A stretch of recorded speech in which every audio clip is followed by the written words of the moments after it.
Vous venez de passer votre permis de conduire et faites l'acquisition d'une voiture. Assurer son véhicule est obligatoire, mais peut vite devenir un casse-tête pour les jeunes conducteurs. En effet, inexpérience est synonyme de risque et implique des surprimes de la part des assureurs. Les statistiques démontrent qu'effectivement, ils ont une sinistralité beaucoup plus élevée qu'un conducteur expérimenté. Un jeune conducteur a une fréquence moyenne, je dirais, d'avoir un sinistre qui dépasse même le seuil des 2, qui est 2 fois plus élevé que celle d'un conducteur expérimenté.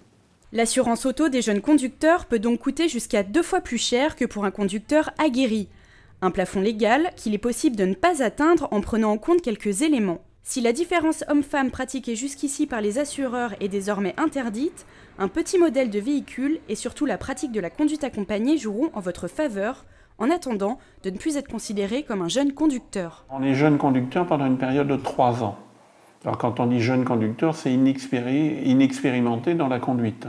On peut avoir 50 ans, on vient de passer son permis de conduire, mais on sera considéré comme jeune conducteur pendant une période de 3 ans. Et puis il y a des étapes, si vous voulez. Première année, on sort de l'auto-école avec un permis à 6 points. Pendant 1 an, on n'a commis aucune infraction, on a une forme de récompense quelque part. Ton permis de 6 points, il passe à 8. Deuxième année, la même démarche, pas de souci, pas de problème. De 8, on passe à 10. Et au bout de la 3e année, on est arrivé à 12 points. Et il y a une toute petite différence pour les jeunes qui font ça par le biais de la conduite accompagnée. Ce que je vous explique là, eux, ils le font en 2 ans.